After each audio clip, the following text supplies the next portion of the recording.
गणित की वैकल्पिक विधियां वर्ग ज्ञात करने की विधियों के अंतर्गत द्वंद्व योग से वर्ग ज्ञात करना हम पढ़ रहे हैं। और कल हम लोगों ने द्वंद्व योग ज्ञात करने की सारे तरीके सीखे और आज उनका इस्तेमाल करते हुए हमें इस सवाल का जवाब देना है। क्या है कि 3, 4, 5 यानी 345 का वर्ग ज्ञात करना है और मेथड इस्तेमाल करनी है वैदिक गणित का कौन सा, द्वंद्व योग विधि से। तो शुरू करते हैं।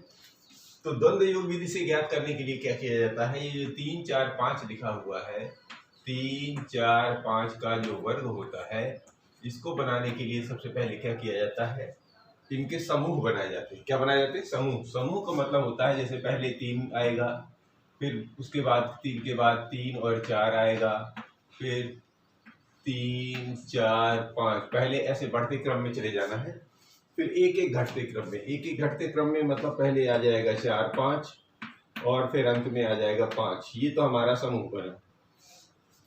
और समूह सही है या नहीं इसका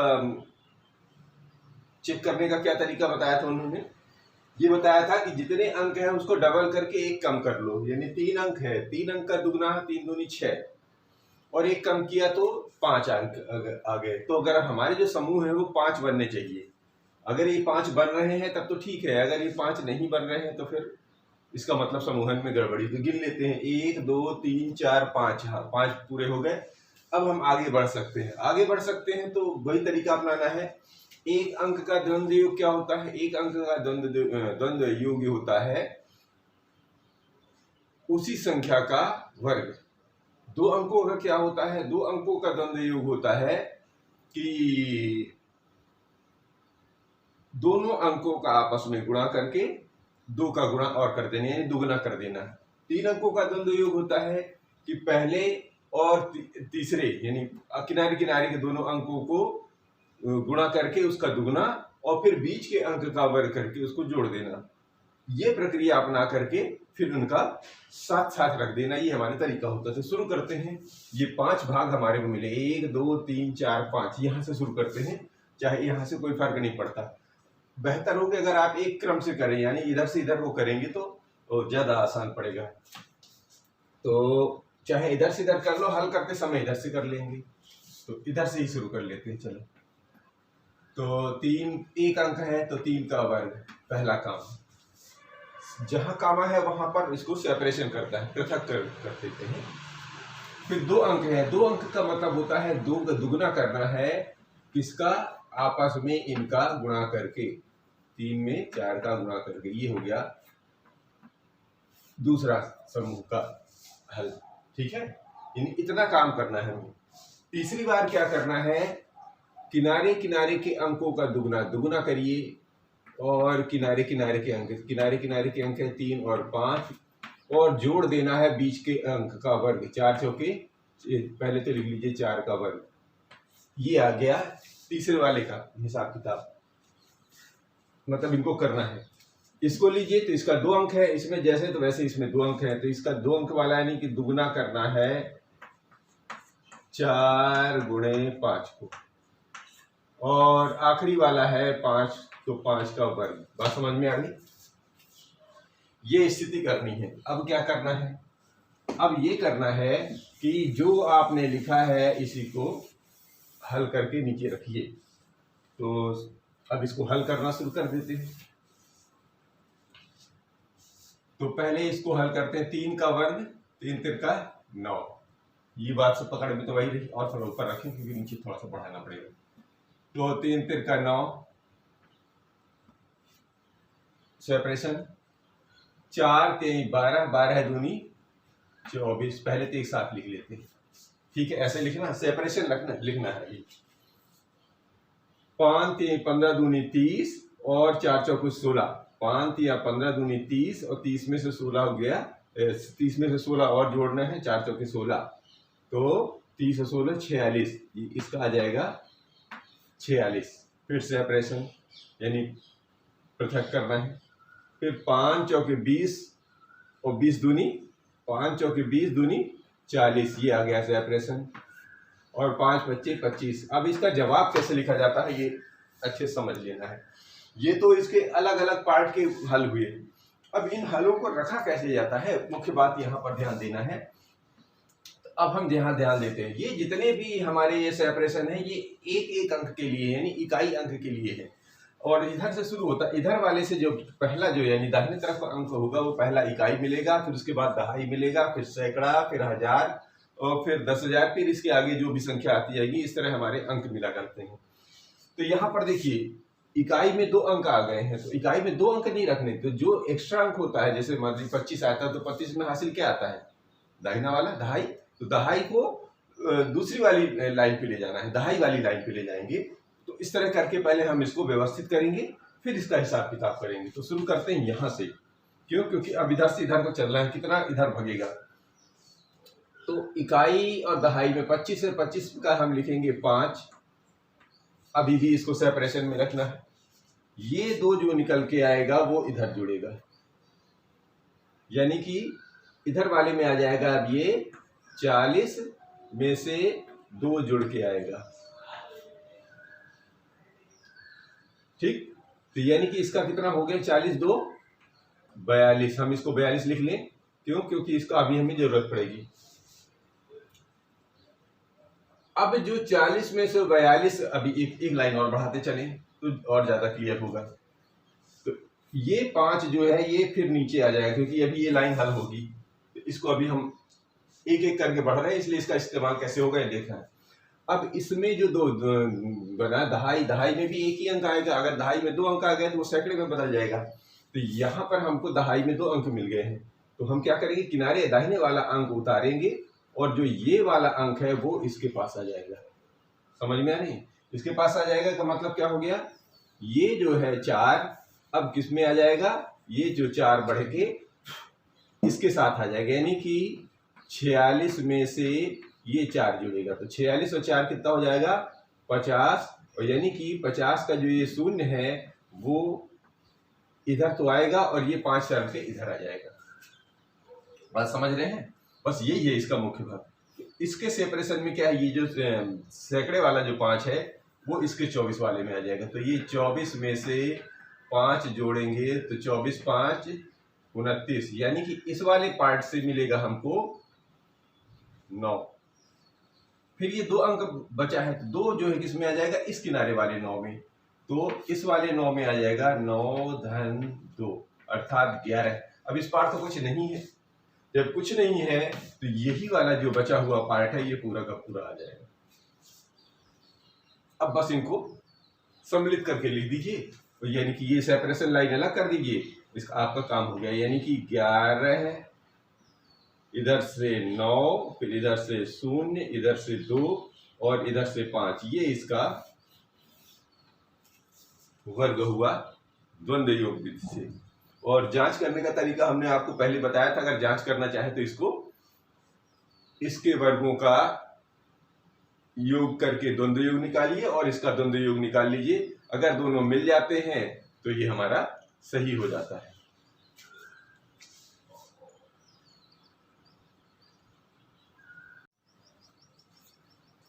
अब एक प्रश्न और लेते हैं। अभी 1403 का वर्ग ज्ञात कीजिए द्वंद्व योग विधि से, ठीक है। तो करना क्या है, पहले हम इसका समूहन करेंगे, समूहन करने के बाद हम इसका वर्ग निकालेंगे। तो ये 1403 ये लिखा इधर, और इसका वर्ग ज्ञात करने के लिए सबसे पहले हमें क्या करना पड़ता है, समूह बनाते हैं। तो समूह कैसे बनते हैं, इधर से बढ़ते क्रम में लेते हैं। तो ये बना 1, फिर बना 1 और 4, 2 अंक आ गए।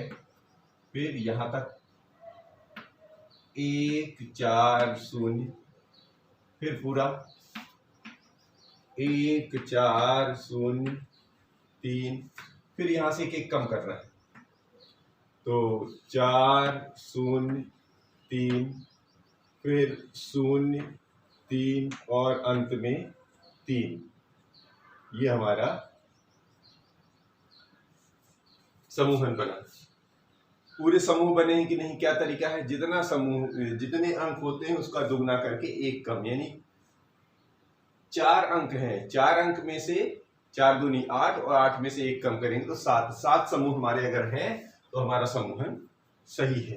तो 1 2 3 4 5 6 7 7 समूह हो गए, बिल्कुल ठीक है, यहाँ तक ठीक हो गया। अब एक एक करके पहले हल करना चाहिए, इधर से इधर से करिए और फिर फाइनल हिसाब तो इकाई से शुरू करते हैं, इकाई ढाई। और जितने समूहों में से भले चाहे इतने इतने अंक दिख रहे हैं, हल करने के बाद उनसे हमको एक अंक ही लेना है और बाकी रिप्लेस होके अगले वाले कॉलम में चला जाएगा। अगले वाले जो समूह का जो हम अभी विभाजन रेखा खींचेंगे उस विभाजन रेखा के अंदर आ जाता है और उसमें जाके जुड़ता है, ये ध्यान रखना है। तो शुरू करते हैं हम, चूंकि थोड़ा सा इसमें 7 अंक है तो थोड़ा सा ये हमारा समूहन रेखा ज्यादा जाएगी। तो समूहन रेखा में सबसे पहले क्या करेंगे, नियम का इस्तेमाल करेंगे। 1 अंक वाले में क्या करना है, 1 अंक का वर्ग। 2 अंक वालों में द्वंद्व योग कैसे होता है, उन दोनों का आपस में करके दुगना। 3 अंक में क्या होता है, उन दोनों के किनारे किनारे का गुणा करके उसका दुगना और बीच वाले को वर्ग करके जोड़ देना। 4 वाले में क्या होता है, 4 वाले में फिर क्या करना पड़ता है, किनारे किनारे का वर्ग का दुगना धन बीच बीच का गुणा करके उसका दुगना, ठीक है, किनारे किनारे के गुणा करके दुगना और प्लस बीच वाले का गुणा करके दुगना, ये होता है, ठीक है। इसमें वर्ग नहीं है कोई, क्योंकि बीच में बचता नहीं कोई। बीच वाले अंक 1 अंक का होता है तो उसका वर्ग करते हैं, तो ये 1 अंक है नहीं, ये पूरे हो गए। इसमें किनारे किनारे का गुणा और बीच का वर्ग करके किनारे किनारे के गुणा का दुगना और इसका जुड़ना और इन दोनों का आपस में गुणा करने पे तो जो भी आ जाएगा और फिर इसका वर्ग, ये होता है हमारा। तो शुरू करते हैं। 1 का वर्ग तो लिखते लेते हैं, एक चरण पूरे लिखिए, बाद में जब प्रैक्टिस हो जाए तो सीधे हिसाब करके लिख दीजिए, फिर ये सब करने की जरूरत ही नहीं है। फिर तो आपने कैलकुलेशन देखा और उसको जोड़ते घटाते 1-2 लाइन में खत्म कर देंगे। तो 1 का वर्ग विभाजन रेखा। 14 में क्या होता है, 2, अब ब्रैकेट में गुणे नहीं लगा रहे, 1 गुणे 4, ये दूसरी विभाजन रेखा। बात समझ पा रहे हैं ना। इन सब से जितने भी अंक आएंगे उनमें से 1 अंक रखेंगे, बाकी रिप्लेस होके आगे वाले में आते हैं। तो तीसरे वाले में क्या करना है, दुगना करना है 1 और 0 को गुणा करके और जोड़ देना है 4 का वर्ग। 3 अंक में ऐसे होता है।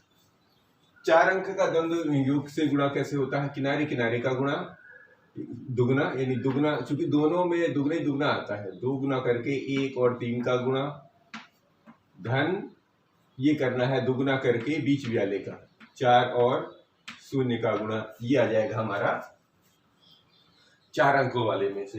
ये विभाजन रेखा अलग अलग करते चलेंगे तो जिससे सबका अंक पता चले। इसको लीजिए, तो दुगुना करना है 4 गुणे 3 को, जोड़ना है 0 का वर्ग। 0 का वर्ग 0 ही होता है, लेकिन अभी लिख लीजिए 0 और 3 का गुणा करके दुगना करेंगे। किसी भी अंक में 0 का गुणा अगर आ जाता है तो पूरे का पूरा 0 हो जाता है, आप फालतू फैलाने की जरूरत नहीं है। क्यों,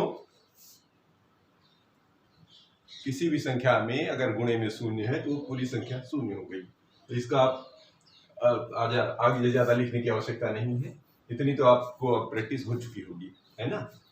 तो इधर लिखेंगे 3 का वर्ग, ये आ गया। इतना तो हमारा ये थोड़ा सा देखने में कैलकुलेशन ज्यादा लगता है, लेकिन ये आसान करने का तरीका से यही हो सकता है। तो फिर आप क्या करना है, इनको पहले इसका हल करके और 2 या 3 अंक जितने आते हो बना लीजिए। तो 1 का वर्ग होता है 1 विभाजन रेखा, 4 एकम 4 और 4 दूनी 8, ये विभाजन रेखा, 4 एकम 4 दूनी 8 है। और इसको देखिए, इसमें 0 आ गया, 0 का गुणा 0 हो गया, यानी 4 चौक का वर्ग 4 चौके 16, ये विभाजन रेखा, यानी ये तीसरे वाला। इसको देखिए, ये 3 एकम 3 दूनी 6 और इसमें चूंकि 0 का गुणा है तो ये पूरा 0 हो गया, तो 3 एकम 3 दूनी 6, इससे 6 आ गया, ये विभाजन रेखा। इस पे देखिए, ये तो 0 का वर्ग 0 हो गया, 4 3 12 दूनी 24, ये आ गया, ये विभाजन रेखा। इधर देखिए, इधर 0 है, देखिए ये भले 0 है लेकिन इसको हम मतलब एक खारिज नहीं कर सकते, क्योंकि वैल्यू है उसकी प्लेस की, दहाई में भले जो भी अंक आएगा, शून्य है तो शून्य ही लिखिए, इसको नहीं हटा सकते बीच से। गुणा करके भले शून्य बन गया, हटाना हटेगा नहीं। और 3 तिरका 9। अब तरीका, हर अंक से इकाई इकाई ले लीजिए, जहां दहाई है उसका दहाई वाला रिप्लेस कर लीजिए, ऐसे जहां जहां भी आ रहे हैं। तो यहां से शुरू करते हैं, यहां से इकाई में आ रहा है हमारा 9 पूरा आ गया, कोई दिक्कत ही नहीं, इधर उधर बढ़ा ही नहीं। शून्य, ये रहा शून्य।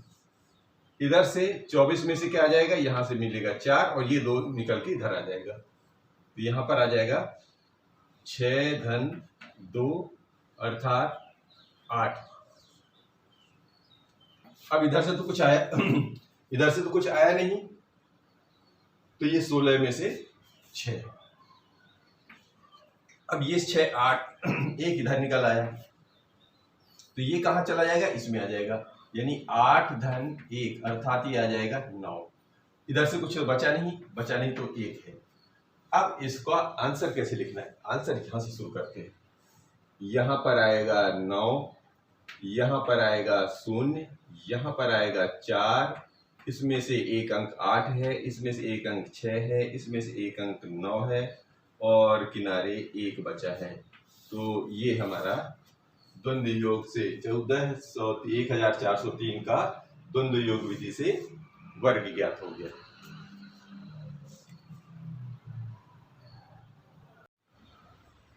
अब एक सवाल लेते हैं कि निम्नलिखित में से कौन सी संख्याएं पूर्ण वर्ग है। ये प्रयास कीजिए का चौथा है वैकल्पिक विधियों में, ठीक है। तो कौन सी संख्या पूर्ण वर्ग है, 1 2 4 5 7 9, ये अलग अलग अंक हैं, इनमें से ये बताना है कि कौन सी पूर्ण वर्ग है। और इसी तरह ये बी पार्ट है, 11 12 15 16 32 34 36, इनमें से कौन सा पूर्ण वर्ग है। आपको ध्यान हो कि हम लोग जब वर्ग पहाड़ा पढ़ रहे थे तो इतना तो कॉमन सेंस अपने को रखना पड़ेगा कि कम से कम 1 से लेके 25 तक के वर्ग याद रहे हमारे दिमाग में। यहाँ पर चूंकि 1 से 2 अंक तक, 2 अंक तक का वाला हिसाब के एक टेबल का याद रखना है। यहाँ पर संख्या लिख लेते हैं और इससे जांच आपको समझ में आए, और यहाँ पर वर्ग, तो इससे याद हो रहे आपको, हालांकि याद ही होगा पर फिर भी एक बार कोशिश कर लेते हैं इसको कैसे पकड़ पाएंगे। तो संख्या यदि 1 है तो 1 का वर्ग करेंगे तो 1 आता है, 2 का 2 का 4 आता है, 3 का 3 3 का 9, 4 का 4 चौके 16, 5 का 5 पच्चे 25, 6 का आता है 6 छंग 36, 7 का आता है 7 सते 49, 8 का आता है 8 अठाई 64, 9 का आता है 9 नैया 81 और 10 का आता है 10 दहम 100। ये तो हमारा टेबल है, ठीक है जी। अगर ये हमारे दिमाग में रहेगा तो हम आसानी से बता सकते हैं कि कौन सी पूर्ण वर्ग है। तो 1 का वर्ग 1 होता है जी, ये देखो ये इसमें है, तो हमने कौन सी पूर्ण वर्ग संख्या है, ये 1 तो आ गई, ठीक है। अब देखिए 2 अगर है, क्या 2 इस लाइन में अगर है तो ये हो जाएगा, इस 2 लाइन इस लाइन में नहीं है, 2 कोई वर्ग नहीं होता तो ये तो नहीं होगा। 4 देखिए 2 का वर्ग 4 होता है, इसका मतलब ये इस लाइन पे है तो इसका मतलब 2 का वर्ग 4। इस लाइन में कहीं 5 नहीं है, 5 तो संख्या है, ये तो इसका वर्ग नहीं होगा। 7 कहीं नहीं है, 9 है, 3 का वर्ग होता है 9, इसका मतलब ये 9 जो है पूर्ण, ये हमारा जवाब है। 2 अंक वाले भी ले लीजिए, दो ये तो एक अंक वाले हो गए, यानी 1 2 3 का ही पकड़ में आए। 1 का वर्ग 1, 2 का वर्ग 4 होता है और 3 का वर्ग 9 होता है। तो ये जो यही संख्याएं पूर्ण वर्ग है, यानी ये वर्ग सीरीज के अगर हम याद रखें तो इससे हम आसानी से निकाल सकते हैं। ये 2 अंक में भी होगा। 2 अंक में क्या है, 11 है, कहीं दिख रहा है नहीं, 9 के बाद सीधा 16 है तो 11 है नहीं आएगा, 12 नहीं आएगा, 15 नहीं आएगा, क्योंकि 9 के बाद सीधे 16 है जो है वर्ग, पूर्ण वर्ग है, ठीक है ना। तो ये पहला अंक पकड़ में आएगा। 16 के बाद है, देखेंगे 25 है फिर 36 है, तो 16 के बाद 36, यानी बीच में 25 है, 25 तो यहाँ है नहीं, तो 32 भी नहीं होगा, 34 भी नहीं होगा, सीधा 36 है, तो ये हमारा आ गया। तो इसका मतलब ये हो गया कि पूर्ण वर्ग संख्या इसमें 16 और 36 है। ये हमारा हल हो गया। ये पहले भी पढ़ चुके हैं, बहुत आसान है, तो ये फिर भी एक बार रिवाइज, चूंकि प्रयास में दिया है तो एक बार हम फिर रिवाइज करते हैं। इस तरह दूसरे सवाल भी हैं, उनको भी देखते हैं एक करके।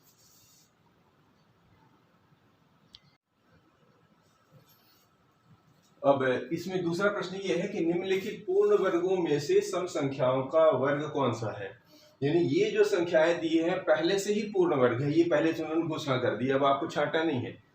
लेकिन ये बताना है कि ये जो संख्याएं हैं इनमें से सम संख्याओं का वर्ग कौन सा होगा। तो इसका एक सीधा सीधा जवाब होता है इस तरह के क्वेश्चन का कि देखिए, हम पहले ही पढ़ चुके हैं कि जो सम संख्या होती है उनका जो वर्ग होता है वह भी सम संख्या ही होती है, और जो विषम संख्या का होती है उसका वर्ग भी विषम संख्या होती है। तो अगर हम यहाँ पर जवाब लिख लें तो हमको ढूंढने में आसानी होती है। हल क्या करेंगे कि यदि सम संख्या है, यानी सम संख्या कोई है और उसका वर्ग सम संख्या का वर्ग